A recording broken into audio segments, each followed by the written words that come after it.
tu bendición, Señor. Qué bueno estar con tu pueblo, qué bueno estar en tu iglesia, Señor amado, qué bueno estar con nuestros hermanos y hermanas. Te rogamos ahora, Padre, que nos bendigas en la exposición de la enseñanza de tu palabra, podamos ser enriquecidos, bendecidos cada uno de nosotros. Bendice a nuestro hermano Juan en la exposición del estudio bíblico de esta noche. Oramos a ti en el dulce y precioso nombre de Cristo Jesús. Amén. Hermano, Dios lo bendiga. Gracias, pastor. Buenas noches.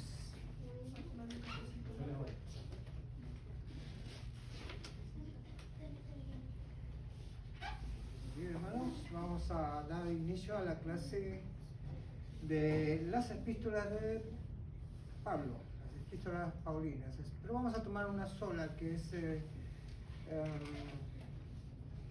Primera de Corintios y unos versículos que son del 1 al 23, ¿sí? Entonces, estamos hablando de las epístolas paulinas o las cartas paulinas. En realidad hay una cierta confusión entre lo que es epístola y lo que es carta, ¿no? Cualquiera de nosotros puede escribir una carta, ¿sí? Una carta a una hermana, a unas hermanas, etc. Pero las epístolas es un género literario bastante elaborado, que necesita pues recursos literarios, y solamente Pablo conocía de estas técnicas. Y bueno, todos los griegos que tenían pues alguna educación y alguna preparación para poder, ¿no?, escribir unas cartas, unas epístolas de esta magnitud, ¿no? Es un poco un género literario bastante interesante, un poco complicado por la cantidad de recursos literarios que se utilizan, metáforas, comparaciones, sinédrios, paralelismos, una serie de recursos, ¿no?, que solamente Pablo los podía utilizar porque, bueno, él tenía un cierto nivel de cultura, aparte de que él había, ¿no?, sido alumno en las escuelas, ¿no?, hebreas, y era muy ducto en este tipo, ¿no?, de epístolas, de escrituras. Bien, se puede decir que Pablo fue las cartas o las epístolas de Pablo dieron una contribución enorme a la doctrina cristiana. Tenemos por un lado, por ejemplo, la parte de las cartas o epístolas fortuitas, fortuitas, y las que son doctrinales o teológicas, como por ejemplo Romanos o en el caso también de Gálatas.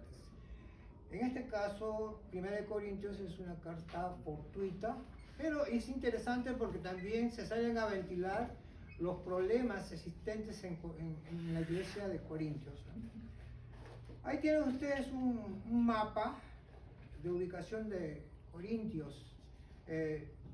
No confundir, la vez pasada me preguntó un alumno si se dice Corintio o si se dice Corintios.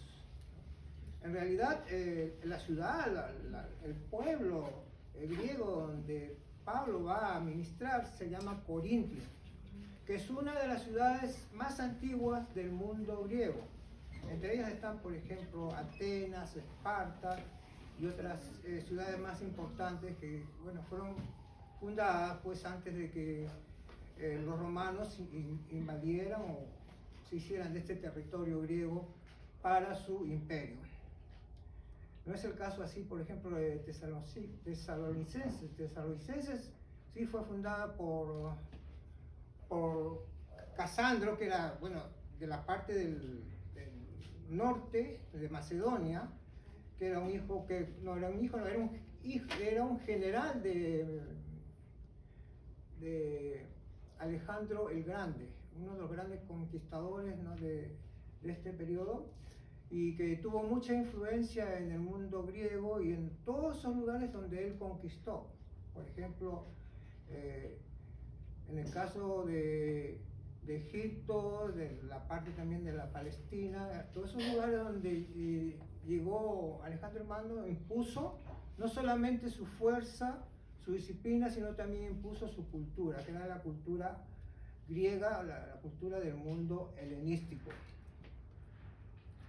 Ahora la ubicación de esta ciudad, ustedes la tienen ustedes ahí en el mapa, ahí tienen ustedes ahí lo que es la parte, ¿no?, de las ciudades que conformaban pues el mundo griego. Corintios estaba muy cerca de lo que era Atenas. Corintios era una ciudad bastante importante en el mundo griego, porque era un lugar de confluencia, un lugar de comercio, donde pasaban del mar Egeo al mar Jónico muchas mercancías. Ellos no podían utilizar el mar Mediterráneo o el mar Egeo, porque era un mar bastante turbulento y muchos de los marineros de las embarcaciones solían naufragar. No sé si ustedes se acuerdan, por ejemplo, de Ulises, de la Ilíada y de la Odisea, el naufragio que tuvo, ¿no?, en el mar Egeo y todas las peripecias que él pasó, porque ese mar era turbulento, ¿no? Las embarcaciones muy endebles no resistían a las marejadas, ¿no? Y es por eso que Corintios, ¿no?, tenía una parte de la Jonia y la otra parte del mar Egeo, donde las embarcaciones cruzaban, no por mar, sino por tierra. Incluso los tripulantes pasaban por bien, empujando sus embarcaciones y llevando sus mercaderías, todo lo que ellos comerciaban en aquella época, ¿no? Y algunos iban por el mar Egeo y por el mar Jónico, pero generalmente, como era muy peligroso, solían utilizar la parte, ¿no?, del territorio de cruzar de una orilla a la otra orilla.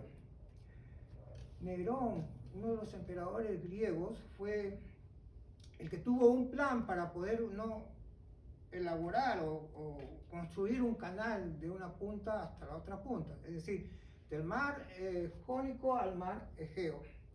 Y esto solamente se realizó en el año 1893, o sea, muchos siglos después. Pero Nerón tuvo una visión.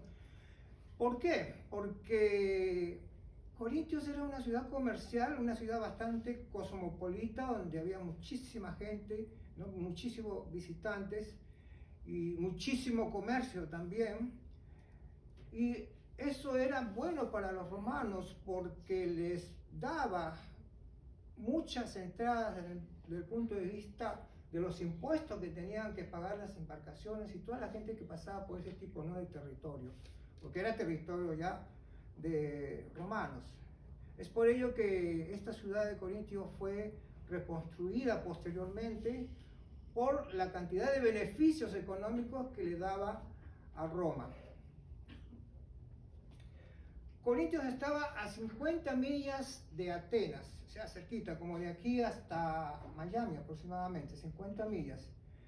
Y Atenas era el centro, era un centro, bueno, Atenas fue una ciudad importantísima. La mayoría de los filósofos, literatos, historiadores salieron, ¿no?, de Atenas. Atenas fue una urbe bastante intelectual, donde realmente, ¿no?, se ejercía pues, la democracia, la participación, o sea, lo que era, por ejemplo, el speech, o sea, las exposiciones que hacían en el Ágora, era bastante conocido Atenas porque realmente ellos sabían, ¿no?, hacer una especie de confrontaciones a través, ¿no?, de los diálogos, ¿no?, de las exposiciones que ellas hacían desde distintos puntos de vista, ¿no?, generalmente político, ¿no?, y filosófico.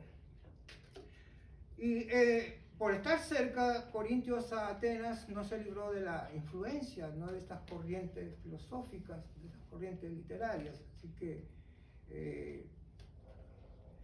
en cierta forma, Corintios asimiló toda la cultura, ¿no?, de Atenas. Y también, si nos ponemos a pensar de que era un centro comercial donde asistían muchísimos, ¿no?, viajeros y llegaban a la ciudad de Corintios, ¿no?, muchos de estos viajeros se quedaban una noche o 2 noches mientras alistaban su viaje para otros lugares, ¿no? Y era una ciudad pues donde había diversión, donde había muchos excesos de carácter sexual. Incluso había un templo creo que era de la diosa Artemisa, que era la diosa de la fertilidad. Esta diosa, este templo albergaba aproximadamente 1000 prostitutas, que era para el disfrute de los visitantes, y esto era subvencionado por el gobierno de Roma.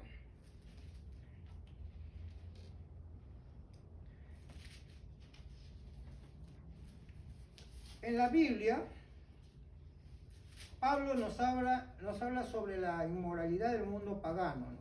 En sus cartas a los Corintios nos dice pues que existía una infinidad de inmoralidades, ¿no? Que la gente vivía en pecado, ¿no? Por ser una urbe, una ciudad tan grande. Imagínense con cuántos habitantes tenían ellos, pues más de 700.000 habitantes.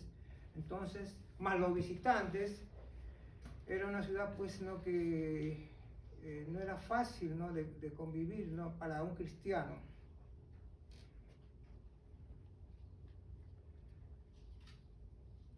Pablo llegó a Corintios en su segundo viaje misionero y se quedó ahí aproximadamente 18 meses, y de ahí pasó a Corintios, Atenas. Probablemente pasó por ahí aproximadamente 3 meses en Corintios, pero después hubo una especie de disputa, problemas con los judíos de esta ciudad, entonces él tuvo que regresarse a Atenas. En Primera de Corintios, esta carta, esta epístola fue escrita aproximadamente en el año 56 o 57, estamos hablando después de Cristo, ¿no? La ciudad ya existía muchísimo antes y había sido refundada por los romanos, aproximadamente 5 años antes que se escriba esta carta, 5 años antes, ¿no? El propósito era de que se atienda las dificultades, ¿no? que existían en esta ciudad. Era una ciudad bastante conflictiva, ¿no? Y habían 4 facciones, 4 grupos, unos que decían que pertenecían a Pablo, otros que pertenecían a Apolos, otros decían que yo soy de Pedro, que nunca había estado, por cierto, Pedro en Corintios, ¿no? Y otro grupo se llamaban a sí mismos, ¿no? Seguidores de Cristo. Había muchos asuntos más que realmente perturbaban la vida de la iglesia, ¿no? Como por ejemplo el casamiento, el comer, ¿no? Hacer sacrificios a los ídolos, la legalidad del apostolado de Pablo, que fue cuestionado, y muchos de ellos lo comparaban también con Pedro. Sobre la vestimenta de las mujeres, el significado de la cena del Señor, algo interesante sobre los dones espirituales, y finalmente sobre la resurrección del creyente. Ahora, en cuanto al contenido, no vamos a nosotros a desarrollar mucho sobre el contenido, porque si ustedes van a la Biblia van a ver, ¿no? En el Biblia Estudio van a poder ustedes diferenciar cuál es el contenido que tiene este libro de Primera de Corintios. Pero bueno, sabemos que primeramente hay un saludo, el saludo generalmente lo hacía Pablo, les decía pues de que los llamaba hermanos, ¿no? Y en esta carta se habla mucho de las inmoralidades sexuales, ¿no? A los pleitos frente a los jueces, los líos civiles que existían entre los ciudadanos, y algo que también se heredó del mundo griego era pues el paganismo, ¿no? Habían cristianos con problemas de conciencia espiritual.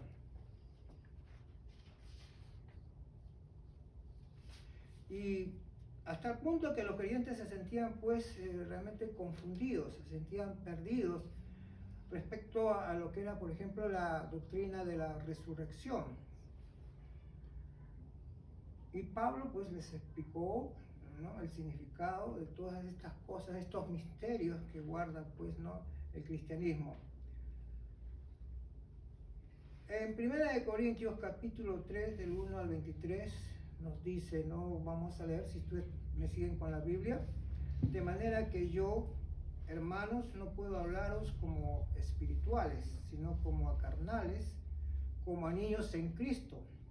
Os di a beber leche y no vianda, porque aún no erais capaces, ni sois capaces todavía, porque aún sois carnales, pues habiendo entre vosotros celos, contiendas y disensiones, no sois carnales y andáis como hombres.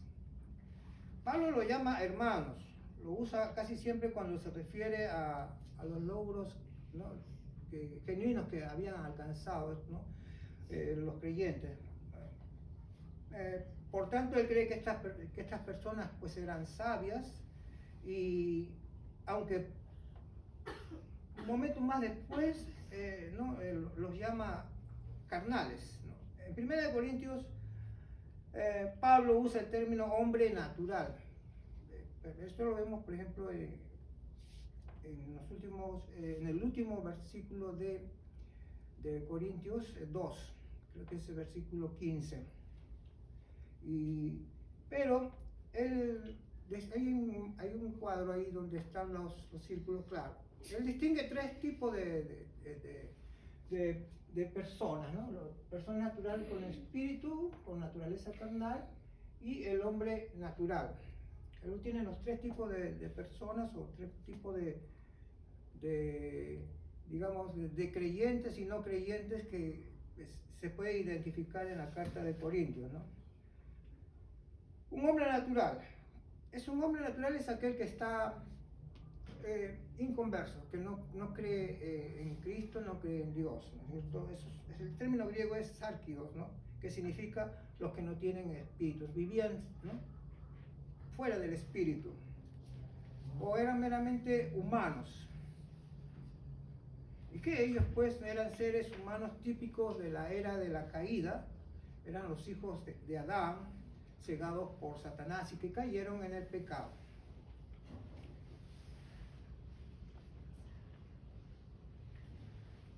Ahora, el hombre espiritual, el hombre espiritual, que ustedes lo ven ahí con una flecha hacia arriba, es porque, ¿no?, está alcanzando algo, ¿no? Y el hombre de naturaleza carnal va hacia abajo, porque también está alcanzando algo, o va a llegar a dónde, ¿no?, a un objetivo. El hombre espiritual es el que ha recibido a Cristo, el que aceptó a Cristo, y el que manifiesta los frutos del Espíritu. Los frutos del Espíritu son amor, gozo, paciencia, benignidad, bondad, fe, mansedumbre, templanza, y contra tales cosas no hay ninguna ley. O sea, templanza, mansedumbre, es un poco lo que los griegos llamaban sofosines, ¿no? Sofosines viene a decir equilibrio entre, digamos, lo bello y lo malo, ¿no? Por ejemplo, la belleza en las pinturas, en las esculturas, en el diseño de las ciudades. Todo eso tenía que ver con la sofosine, porque era la belleza, la perfección, ¿no? Y eso es lo que buscaban los griegos, la perfección, ¿no? Entonces, para Pablo, ¿qué tenía que ser? Un cristiano debería ser un hombre perfecto, un hombre realmente, ¿no?, con frutos, ¿no?, con frutos espirituales como el amor, el gozo, la paciencia, la benignidad, la bondad, la fe, la mansedumbre, la templanza. Y contra todo eso él dice que no hay ley.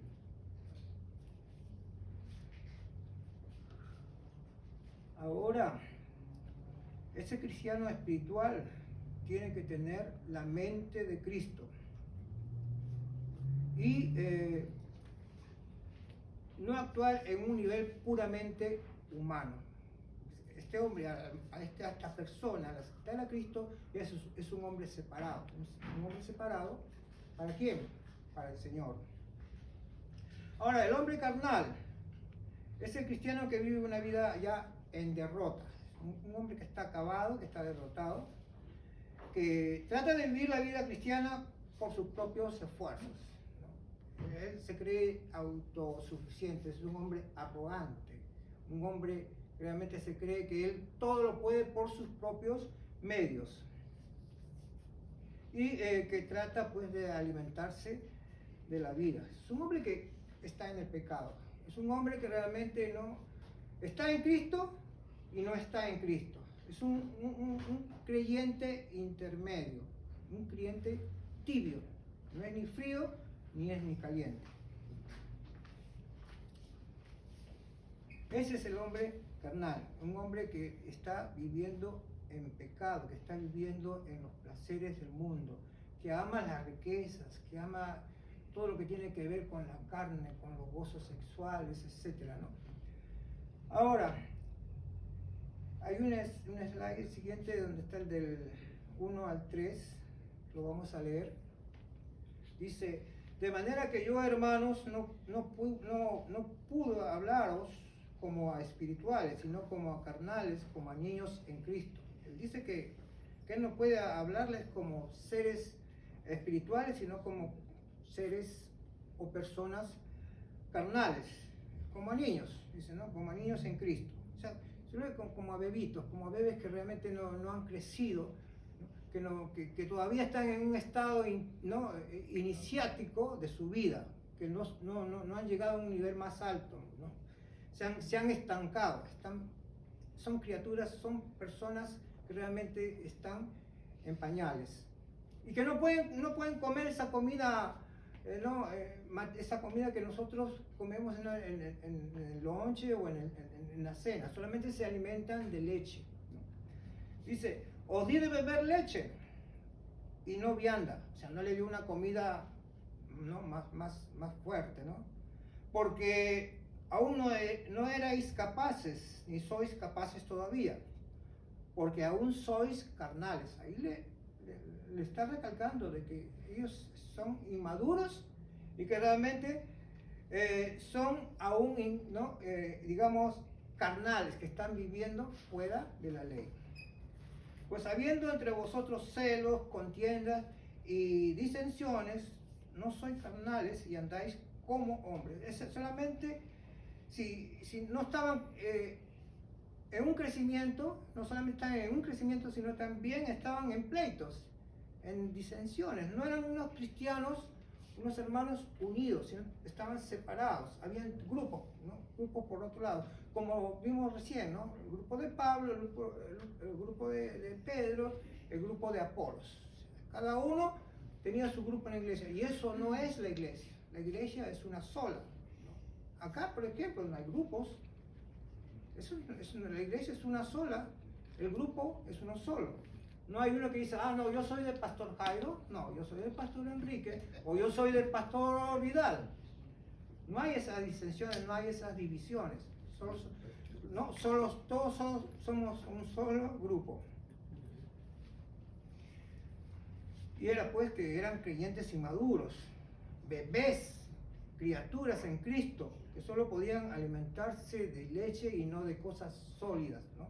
Por ejemplo, de un arroz con pollo, o qué sé yo, un pollo al horno, etcétera, ¿no? Y que a pesar de tener los dones del Espíritu, era preocupante su comportamiento, porque en cierta manera ellos eran incrédulos. ¿Por qué? Porque eran cristianos inmaduros, no habían crecido espiritualmente.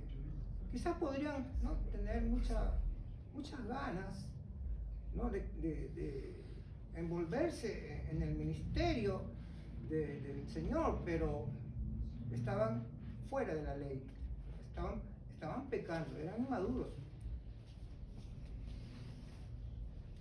Y Gálatas capítulo 5, 19 al 21 nos habla pues de los frutos de la carne, los frutos del pecado. Digamos que el ser humano es egoísta por excelencia, ¿no?, por naturaleza, hace cosas que no debería hacer. Pero toda persona no deja de guiarse por el Espíritu, ¿no? Aquellas que no, ya saben que dan riendas sueltas a sus pecados, a su vida, ¿no?, a sus bajas pasiones, a todo lo que no trae, pues, ¿no?, estar en la carne.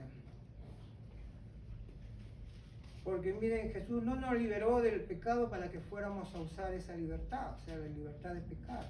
¿Por qué nos liberó Jesús? Para tenernos a nosotros como su pueblo elegido. Ahora, los frutos de la carne, Pablo los menciona en 4 grupos.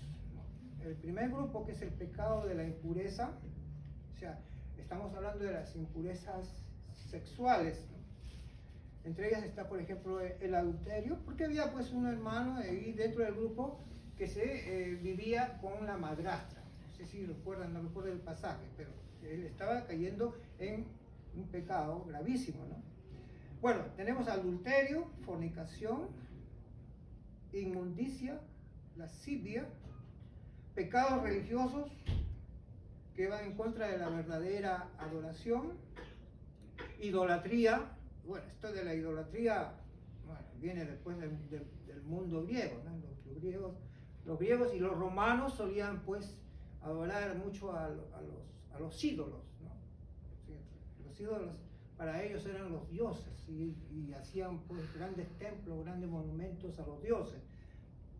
Y también habían hechicerías, las brujerías, ¿no? Eso es pues, ¿no? Vivir en la carne, ¿no? También hay pecados sociales que van, por ejemplo, en contra del amor. Los pleitos o las enemistades, ¿no? Se peleaban entre ellos, como vemos aquí en estos grupos que vivían, ¿no?, discutiendo y peleándose todo el tiempo. No había armonía en esta iglesia de Corintios y eso le preocupaba a Pablo. Pablo quería pues una iglesia integrada, una iglesia, ¿no?, hermanada, una iglesia donde no hubiera divisiones. Otro aspecto también dentro del pecado de las impurezas están los celos.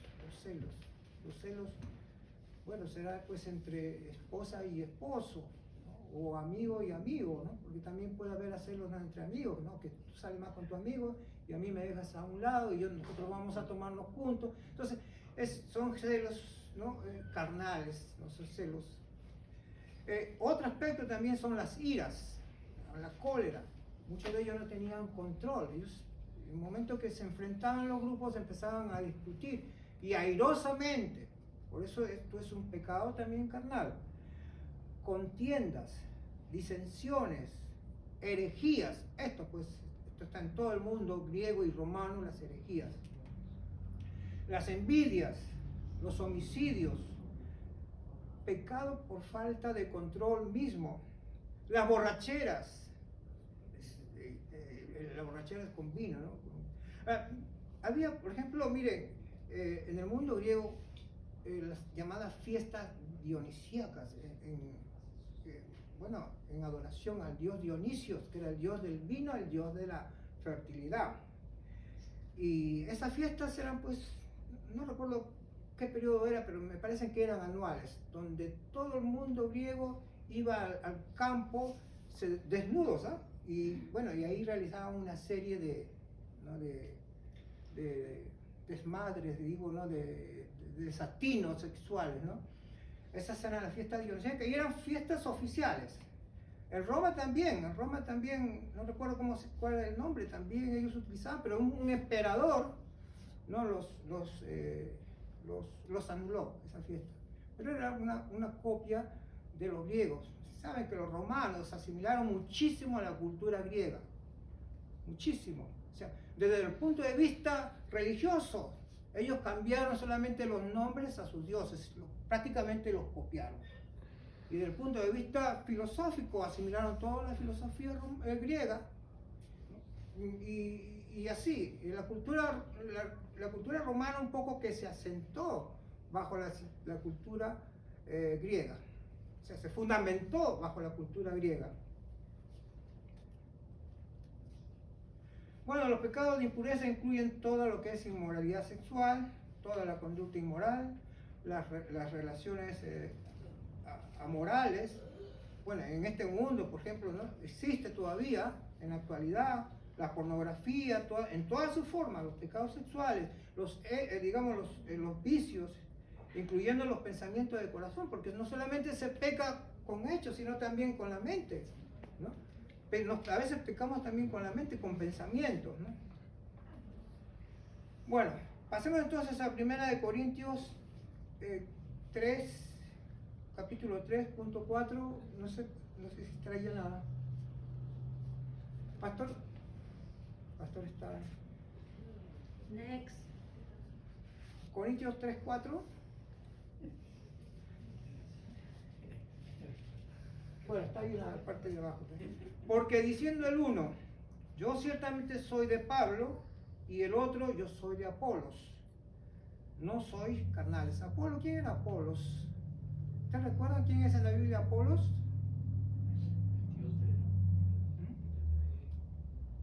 Pedro. No. Pedro. A Pedro le cambiaron el nombre, ¿no? Y lo llamaron Petro. Pedro viene de Petro, de piedra, ¿no? Ahora, la pregunta es ¿qué pasaba en Corintios mientras los cristianos inmaduros, algunos decían yo soy de Pablo, yo soy de Apolo, ¿no? Era pues solamente una división entre los mismos cristianos, ¿no? Una división del cuerpo de la iglesia. Ahora, ¿cuál era la expectación de Pedro? ¿Qué es lo que quería Pablo, ¿no? Lo que quería era una verdadera iglesia cristiana. Y esto se resuelve en 1 Corintios capítulo 3, del 5 al 9. Cuando veremos un poquito más adelante, ¿no? Ahora entremos a ver otro aspecto en 1 Corintios 5 al 9. Capítulo 3, 5 al 9. Vamos a ver el papel de los siervos, el papel de los obreros de la iglesia o los trabajadores de la iglesia. Hay un autor que lo llama el papel de los siervos de Dios. Dice, ¿qué pues es Pablo y qué es Apolo? Entonces empieza Pablo a cuestionarse él mismo, ¿no? Y diciendo, ¿qué es pues Pablo y qué es pues Apolos? Servidores por medio de los cuales habéis creído, y eso según lo que cada uno concedió el Señor. Yo planté, Apolos regó, pero el crecimiento lo ha dado Dios. O sea, dice que Pablo plantó la iglesia, ¿no? Creó la iglesia, Apolos lo regó, o sea, Pedro un poco lo dispersó, ¿no? Y el crecimiento no lo dio Pablo, no lo dio Pedro, sino lo dio el Señor. Lo dio Dios. Así que el que planta es algo. Así que ni el que planta es algo, ni el que riega, sino Dios. O sea, aquí no es importante el que planta o el que riega, sino lo más importante de todo esto es Dios, que da el crecimiento, porque usted crece, ¿no? Usted crece porque el Señor lo permite, porque el Señor te da ese crecimiento, te facilita ese crecimiento, ¿no? Tú recibes el llamado del Señor, porque nosotros somos colaboradores de Dios. Ahora sí está más claro, ellos son solamente ayudantes de Dios, son colaboradores, aquellos que riegan, aquellos que ponen la semilla, aquellos que siembran, son solamente colaboradores de Dios. Y todo el trabajo, ¿a quién se lo dan? A Dios.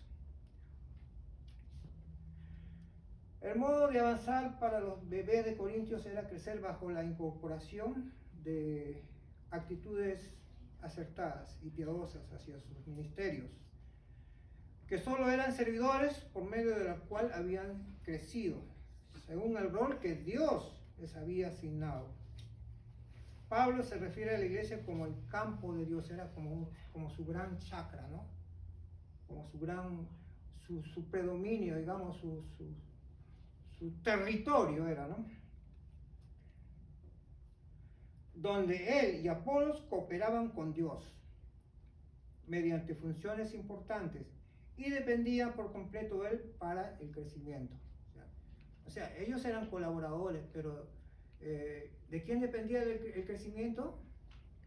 De Dios, ¿no? Ahora, en otro ejemplo, en el versículo 10 al 15, dice que la congregación es un edificio cuyo cimiento lo puso él. él da a entender que algunos constructores que vinieron después no edificaron con materiales de calidad del cimiento. Pablo predica que el único cimiento de la iglesia es Cristo, por lo cual la superestructura debe ser del mismo material del cimiento.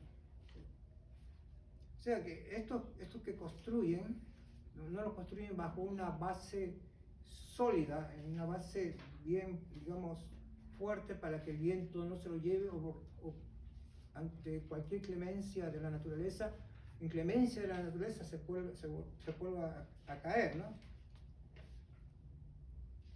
Dice, lo que se construye sobre el cimiento será probado con fuego. O sea, y esa prueba revelará la calidad del trabajo. O sea, tu trabajo como servidor, como colaborador, ¿no? Va a ser probado con fuego. No hay contradicciones con las palabras de Jesús a Pedro, ¿no? Que cuando le decía que sería la roca sobre la cual él edificaría la iglesia, ¿no? La confesión de Pedro de que era Cristo, la cual edificara su iglesia, y esto lo vemos en Mateo 16, 18, lo que dijo fue que la confesión de Pedro sería el cimiento de la iglesia, ¿no? El cimiento, o sea, sería la base, ¿no? Pasamos a otro aspecto que es la carnalidad en la iglesia de Corintios, o sea, los cristianos carnales, ¿no? ¿Cómo considerar a los líderes en este sentido, ¿no? A estos líderes que eran carnales. Dice, la locura de exaltar a los líderes de la iglesia rebalsaba los límites, ¿no? Es decir, habían disputas, líos, pleitos por los diferentes grupos que habían, ¿no? Dice, ¿qué pues es Pablo y qué es Apolo? Servidores por medio de los cuales habéis creído. Y eso según los que cada uno concedió el Señor. Yo planté, Apolo regó, pero el crecimiento lo ha dado Dios. Así que ni el que planta es salvo, ni el que riega, sino Dios, que da el crecimiento. ¿Qué pues es Pablo? Pablo y Apolos no son en quienes creyeron para salvación. Ellos son los que trajeron a Jesús a ti. Ellos son por medio de los cuales habéis creído, no en quienes ustedes creyeron. O sea, ¿qué es lo que hicieron estos obreros? Traerte, presentarte a Cristo, traerte a Cristo. Un poco que aquí se cumple la comisión, ¿no? La comisión de ir al mundo y predicar el Evangelio. Dice, yo planté, Apolo regó. Los obreros cristianos tienen diferentes labores, ojo, no tienen solamente una función específica. Y ellos ven diferentes resultados. Pero Dios es el que da el crecimiento de la obra. Dice, cuando un granjero planta una semilla y la riega, él realmente no lo hace crecer. El milagro de la vida hace todo eso. Todo lo que el granjero puede hacer es proveer el ambiente correcto para el crecimiento. O sea, un agricultor común y corriente puede sembrar, ¿no? Puede hacer su chacrita, pero puede crear, como dice, el ambiente correcto, ¿no? O sea, toda la situación posible para que no crezca, ¿no? Lo que él ha querido sembrar, ¿no? Pero ¿de quién depende el fruto? Depende de quién, de Dios. ¿De quién depende el crecimiento? Depende de Dios. Y eso es, pues, hermanos, confiar, pues, en el milagro de la vida bajo nuestro Señor Jesucristo. Y eso es lo que hacemos nosotros mismos al ministrar a Jesús a otras personas, ¿no? ¿Qué es lo que hacemos, ¿no? Crear el ambiente propicio y presentarles a Jesús como nuestro Salvador, como nuestro Redentor, ¿no? Como nuestro limpiador. ¿Para qué? Para que nosotros tengamos una vida limpia, una vida transparente, un corazón diáfano, para que sea, ¿no?, del agrado de nuestro Padre Celestial. Dice, planto y riego, y plantó y regó. Están en el tiempo griego antiguo, o sea, como un tiempo pasado. Y esto no significa que el sembrador plantó y regó y ahí quedó. ¿Qué es lo que pasa entonces? Planta, riega, pero espera a que crezca. Porque él no lo puede hacer crecer, él no puede soplar con la boca. Crece, ¿no? Es Dios quien da vida, Dios es el que hace crecer ese fruto.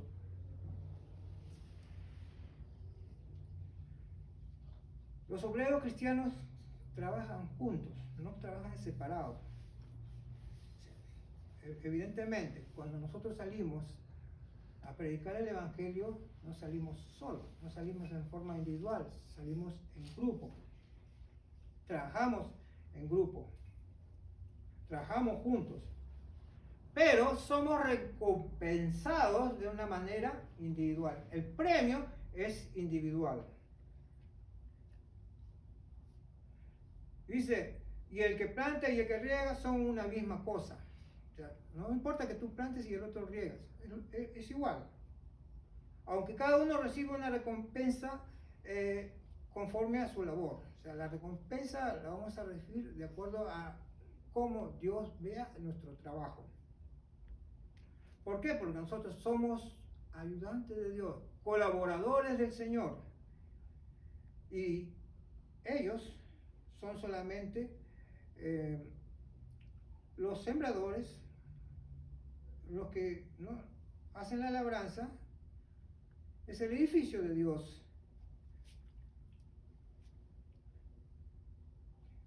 Y miren, qué tonto es decir, plantar es lo que es realmente importante. Esos regadores están perdiendo el tren. O pensar, regar es donde debe ser. Esos plantadores mejor deben alinear sus prioridades, porque no es importante el regar como el plantar. Por último, Dios te da la determinación de que tú vayas a plantar y a regar. Dios permite de que tú riegues y que tú plantes. Dios permite que tú puedas salir a la calle y difundir el Evangelio, hablarle a otra persona sobre la salvación. Bueno, sobre todo esto dice cada uno recibiremos una recompensa si trabajamos todos juntos, ¿no? Y uno será recompensado en forma individual. Pero la recompensa no se da de acuerdo a tus dones espirituales, a tus talentos, o incluso al éxito que has tenido tú en la obra evangelizadora, sino de acuerdo a tu labor. Del que a veces puedes salir a difundir el Evangelio, pero no lo hace con amor. Y Dios está mirándote, Dios está sintiendo tu corazón, Dios está leyendo tu mente. Entonces esa labor es tirada al tacho. Dios dice, no es sincero, no es honesto, es un cristiano inmaduro.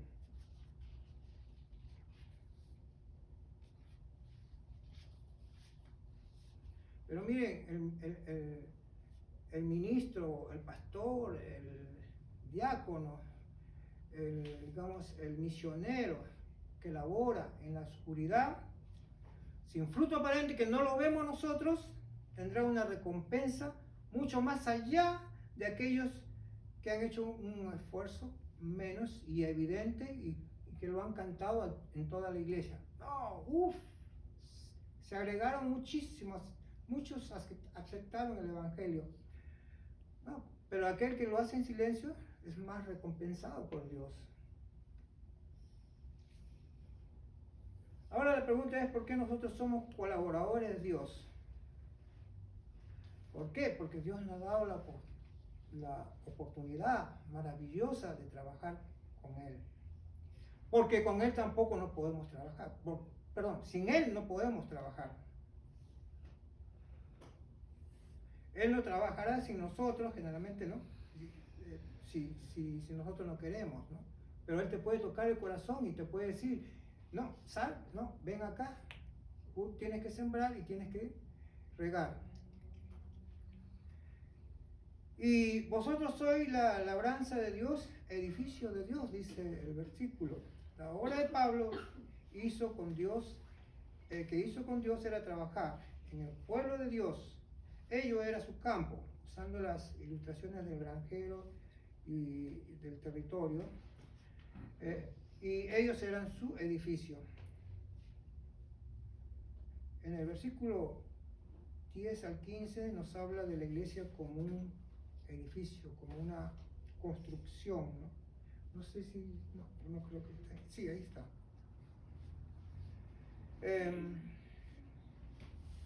Vamos a leer. Conforme a la gracia de Dios que me ha sido dada, yo, perito, arquitecto, puse el fundamento y otro edifica encima. Pero cada uno mire cómo sobreedifica, porque nadie puede poner otro fundamento que él que está ya puesto, el cual es Jesucristo.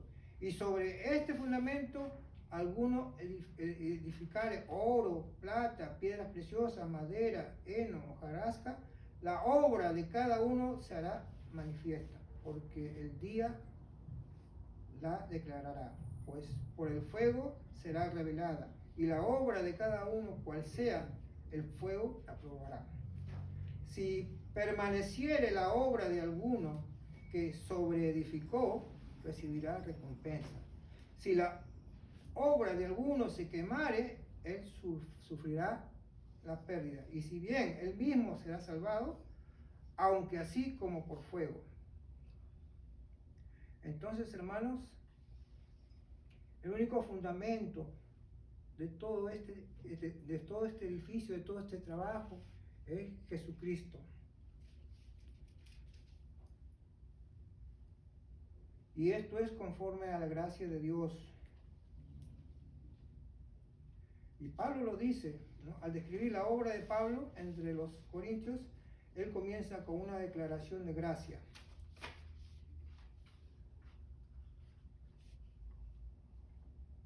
Dice Pablo, puse el fundamento. Cuando Pablo fundó la iglesia en Corintios, estamos hablando Corintios, Hechos capítulo 18, él puso el único fundamento que podía echarse, ¿no? La persona y obra de Jesucristo. Ese es el fundamento. Esa es la idea fundamental de esta carta. El fundamento. El fundamento, o sea, la roca, las bases, ¿quién es? Cristo, ¿no? Con esto nosotros construimos iglesia, construimos nuestro templo. Y dice, entonces, cada uno mire cómo sobreedifica. O sea, sobre esta edificación usted puede edificar más. Voy a hacer otro edificio encima del otro. Solo hay un fundamento para la iglesia. ¿Y ese fundamento cuál es? Cristo. Usted no puede edificar por encima del fundamento de Cristo. O sea, cuando dice que usted está sobreedificando es porque usted está confiando en otro fundamento que no es Cristo.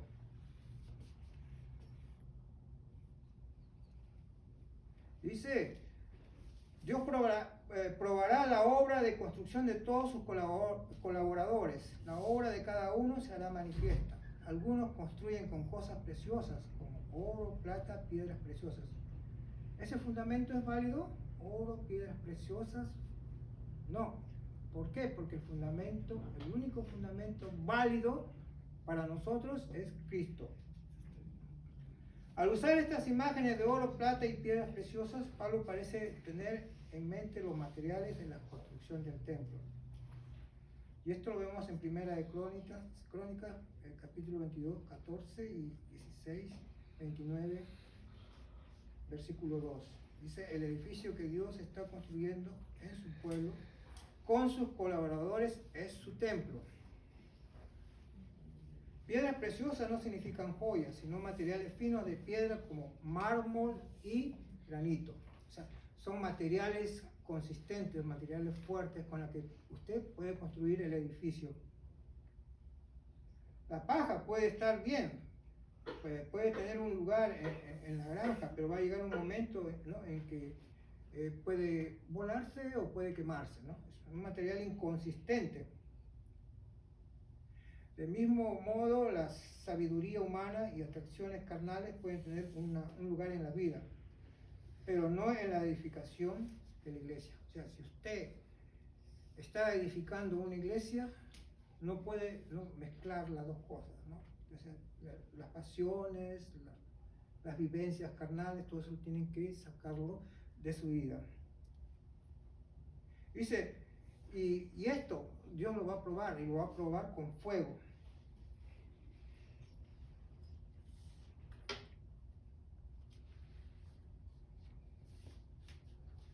Veamos lo que dice acá. Corintios 5, versículo 10.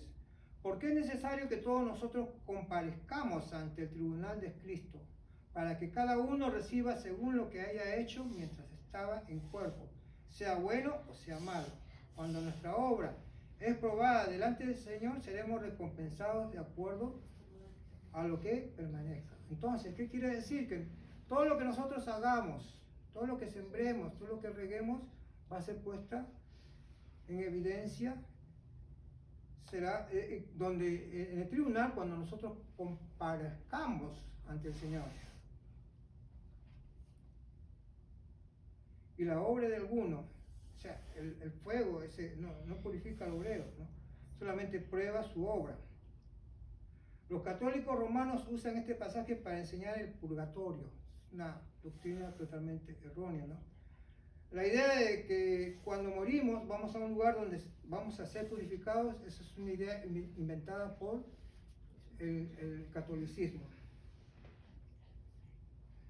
Es una invención humana y niega la obra determinada de Jesús para el creyente. Porque sí, vamos a estar nosotros frente a un tribunal donde vamos a ser juzgados. ¿Por qué? Porque la iglesia es como un templo. Tenemos ahí el slide siguiente, 16-17. ¿No sabéis que sois templo de Dios y que el Espíritu de Dios mora en vosotros? Si alguno destruye el templo de Dios, Dios le destruirá a él, porque el templo de Dios, el cual sois vosotros, santo es. ¿Qué nos quiere decir? Que el templo de Dios somos nosotros mismos. Y si nosotros destruimos nuestro templo, no vamos a ser santos. Somos el templo de Dios. Aquí el énfasis es la iglesia como un conjunto. Si bien somos en forma individual templo, ¿no? Somos la totalidad de la iglesia. ¿Qué es lo que hace la iglesia un templo? ¿Qué es lo que hace la iglesia un templo? El Espíritu de Dios mora en nosotros. La palabra es usada para el templo, se refiere al santuario de sí, el lugar donde habita la deidad, en contraste con la palabra más general, la cual era el área del templo en general. Si alguno de nosotros destruye ese templo de Dios, si tú destruyes la iglesia, Dios te destruye a ti. El templo de Dios, su iglesia, es santo, es puro. Y Dios no le importa cómo tratamos su santo templo. ¿Cómo nosotros podemos glorificar a Dios? Glorificaré persiguiendo sabiduría real. Y aquí no está hablando un poco de la sabiduría en 18:20, ¿no? Dice, nadie se engaña a sí mismo, que no te engañes a sí mismo. Si alguno entre vosotros se cree sabio en este siglo, tienes que hacerte ignorante para que llegues a ser sabio. O sea, no importa cuán sabio seas en este momento. Si tú quieres ser cristiano, tú tienes que, ¿no?, ser indiferente, ser ignorante, ¿no? O sea, empezar de nuevo.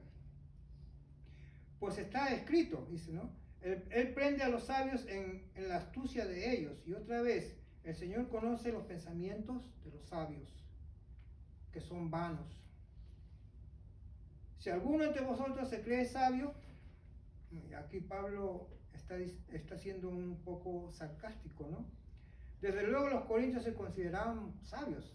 ¿Por qué? Porque habían asimilado la cultura griega, la filosofía, se creían sapientes, que ellos tenían el conocimiento de la vida desde el punto de vista filosófico, ¿no? Ese era uno de los problemas, ¿no? Su amor a la sabiduría. Y esa era una especie de idolatría, ¿no? Adorar su sabiduría es una especie de idolatría, te estás adorando a ti mismo. Ahora, ¿qué es lo que hay que hacer si son sabios en este siglo? O si somos sabios en este siglo. Si somos sabios de acuerdo con la medida humana de sabiduría, debemos hacernos ignorantes para que después lleguemos a ser sabios. Pablo les pide que renuncien a su sabiduría del mundo, todo el humanismo, ¿no? Esa filosofía centrada en el hombre, que el hombre es el centro del universo, ¿no? Incluso si significa ser llamado un ignorante, si alguien no está considerando esto, ¿no? Llámese usted ignorante, porque Dios lo va a hacer sabio, Cristo lo va a llenar de conocimiento.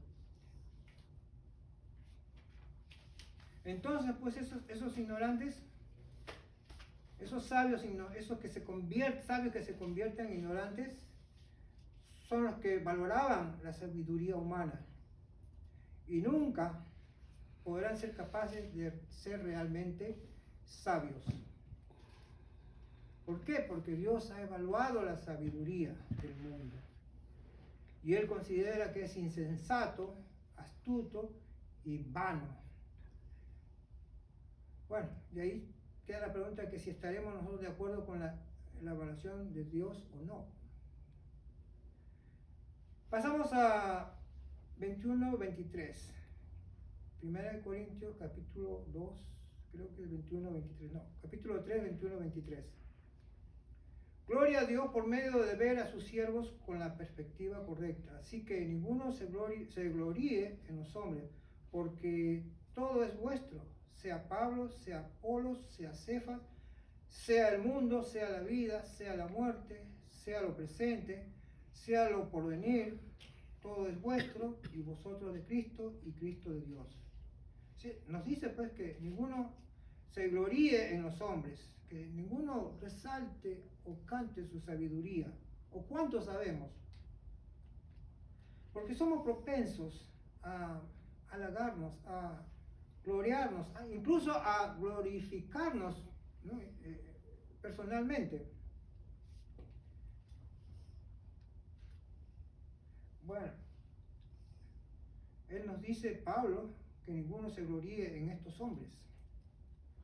Todo es vuestro.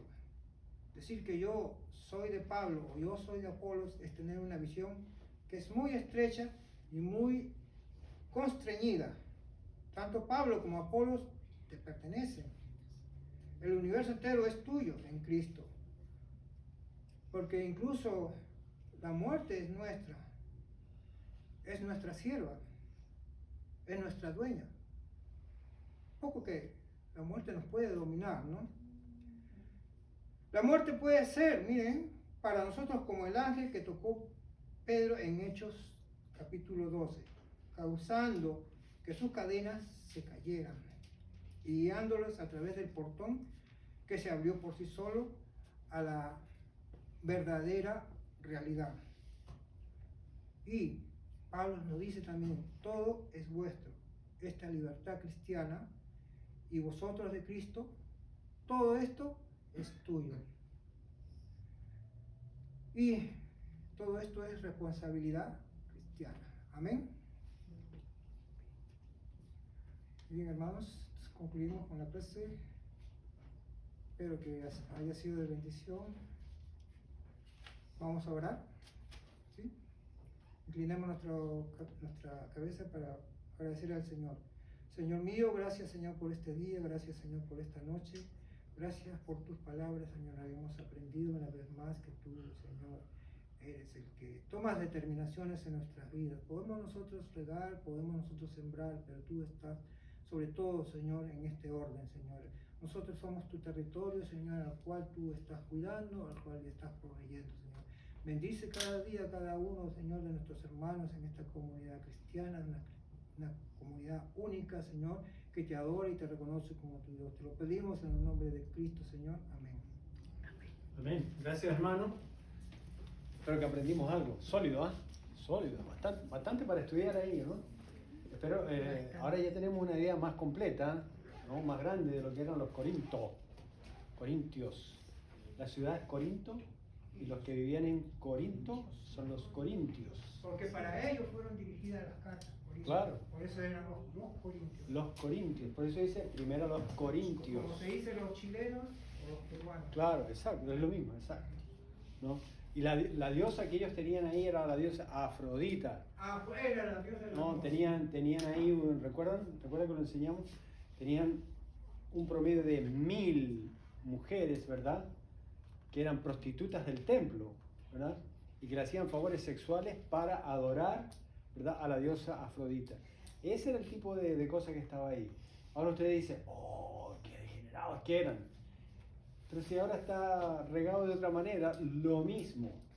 Ahora se anuncia por Facebook. Y ahora se anuncian por YouTube, por Facebook. La verdad es que yo ya me estoy empezando a preocupar porque yo había decidido, yo la verdad es que casi no estoy usando Facebook, ¿no? Lo uso porque otros lo usan. Pero mi esposa sabe que uso a YouTube.